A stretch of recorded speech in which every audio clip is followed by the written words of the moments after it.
Lembaga Koko Malaysia ini telah pun membuat keputusan memberhentikan kaki tangan Lembaga Koko Malaysia seramai 282 orang. Dan mereka-mereka ini telah pun menjadi mangsa setelah bekerja. Ada yang 17 tahun, ada 16 tahun, ada 15 tahun, hinggalah ada yang 2 tahun. Mereka-mereka ini di dalam JLC ataupun sebagai agensi berkanun yang telah pun layakkan dia orang ini mendapat pekerja tetap kalau mereka bekerja 15 tahun ke atas. Dia bukan kontrak. Tetapi hari ini tawaran yang diberikan kepada mereka ialah pekerja sambilan harian selama 6 bulan. 3 bulan, 3 bulan. Sedangkan dalam waktu yang sama saya dimaklumkan Koko telah menyumbang kepada Kebandaraan Kewangan sebanyak 5 bilion. Dan diberitahu kepada saya bahawa mereka ini tidak didaftarkan di GPA. Tetapi dasar GPA 3 bulan itu telah dipraktikkan. Menunjukkan bahawa pekerja ini telah terinaya, dibohongi dan dikhianati.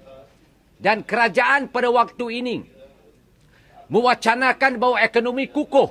Sebenarnya dalam keadaan kukuh, mereka telah pun melakukan kezaliman kepada pekerja kaki tangan awam yang di bawah berkanun. Dan ini tidak boleh diizinkan kerana dalam keadaan sekarang, apabila mereka dipecat, mereka diambil bekerja sebagai kontrak harian. Kontrak harian ni maknanya kalau gaji yang dulu itu tidak dikira dan mereka dibayar mengikut hari-hari bekerja. Projek tu ada. Dia bagai penyelidikan. Of course lah penyelidikan research ini. This bukan profitable. Sebab dia buat research. Tetapi dalam proses kita lihat pendapatan Koko ini boleh menyumbang kepada negara sampai 5 bilion. Mengapa mereka tidak dipecat? Tetapi bila kita tanya, dia kata bukan pecat. Mereka ini di-renew kontrak mengikut harian.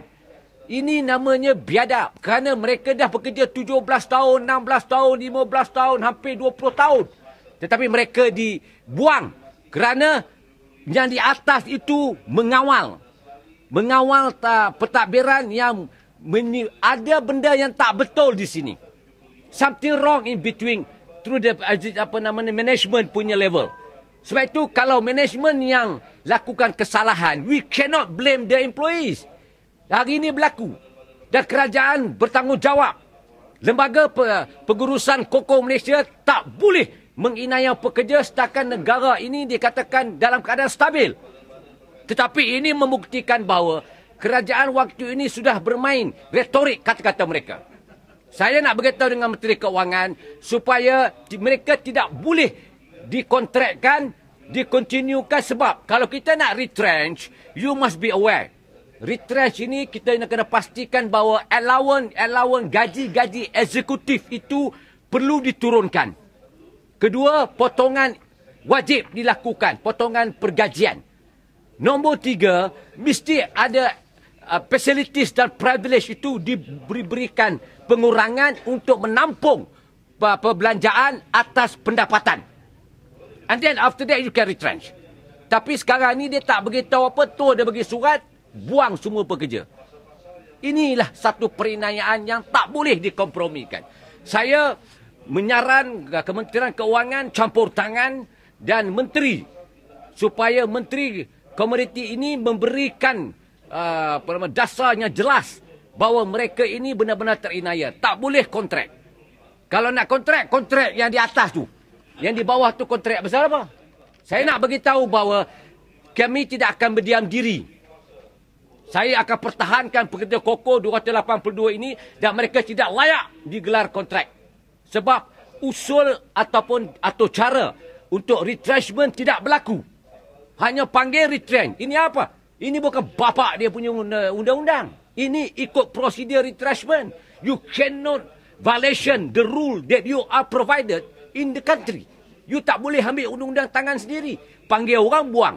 Ini undang-undang apa ni? Dengan tidak boleh berlaku. Saya nak carankan kepada kementerian campur tangan urusan lembaga Koko ini, dan saya nak pastikan bahawa saya akan pantau dan saya akan ikuti perkembangan hingga akhir. Melihat daripada apa yang berlaku ini adalah salah urus takbir yang berlaku di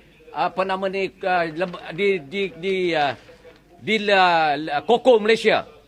Dan nak bagi tahu, ini research. Koko menghasilkan research untuk produk yang lebih baik, dan mereka bukan syarikat yang mendatangkan hasil masum untuk negara. Mereka hanya buat penyelidikan. Kalau mereka ini diinaya, apa tak lagi yang berlaku di luar sana.